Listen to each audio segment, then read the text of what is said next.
Bilang paghahanda po sa nakatakdang pagbubukas po sa operasyon ng sa last quarter po ng 2024, itong tinutukoy po natin itong LRT-1, ay nagsagawa po sila ng matagumpay na test run dyan po sa ginagawang riles ng Light Rail Transit 1 Cavite Extension Phase 1. Nag-test run po sila ngayong linggo.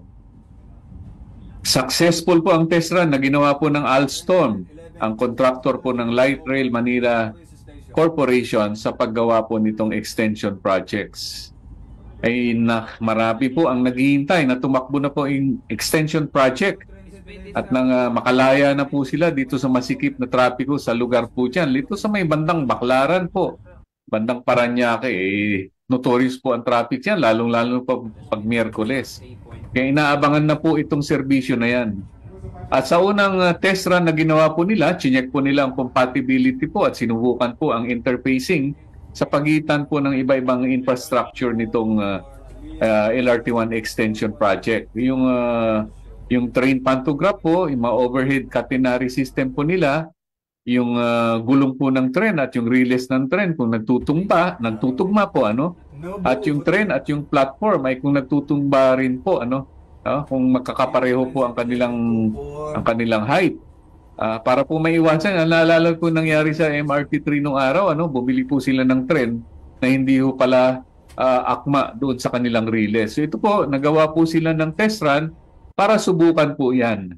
At ginamit po nila sa kanilang test run yung second generation train set po nila na medyo alalay lang po ang takbo sa 4.5 km per hours bilang safety precaution. First run po yan di ba? Testingin po nila Kaya dahan-dahan lang po, baka mayroong problema pa Ang Generation 2 train set po kasi yun yung pinakamalapad po sa ginagamit po ng LRT-1.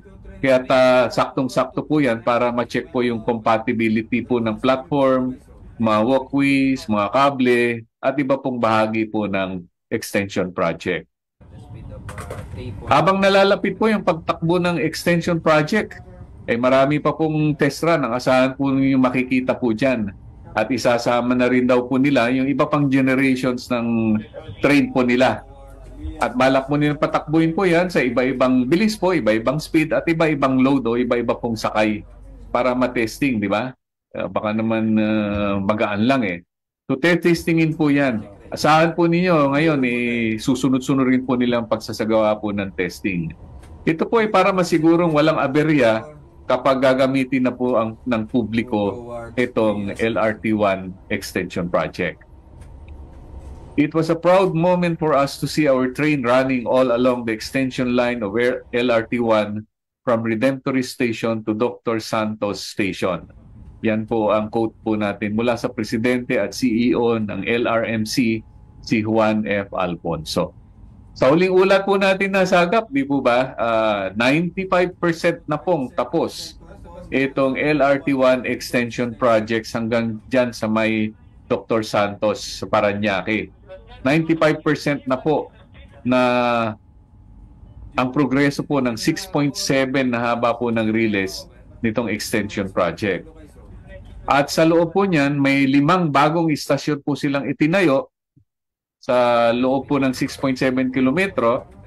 At bawat istasyon po, umuusad po yan. Iba-ibang level na po ang kanilang pagkakakompleto at sabay-sabay na po yan matatapos pagdating po sa kanilang target opening date. Malapit na po yan. Ilang kembot na lang.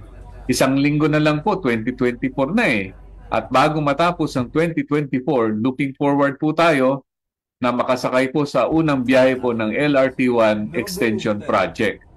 Yan po ang kanilang target bago matapos ang 2024. Betyak na matutuwa po ang mga pasahero pong dumadaan ng PITX kasi isa po sa mga istasyon po yan ay kadugtong po ng PITX. At isa po si Jason Salvador sa nag-aabang nitong pagbubukas po ng LRT-1 Extension Project. Laking ginhawa po yan sa kanyang mga pasahero.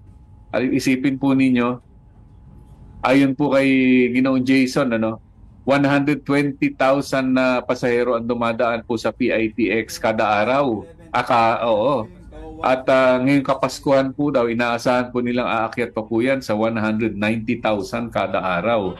Kaya isipin po niyo, malaking kaluwagan po kung ilan po dyan ay makapupunta po sa PITX gamit po yung LRT1 extension, di ba? Luluwag po sila ng konti.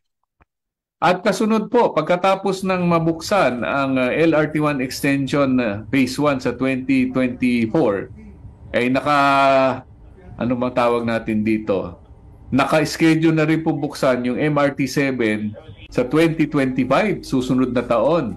At sa pagkakaalam po natin sa ating pagmumonitor, yung PNR Malolos, PNR Clark, bahagi po ng North-South Commuter Railway, ay magkakaroon po ng partial operation 2027. At pagpasok po ng 2029, saktong matatapos na naman po yung Metro Manila Subway.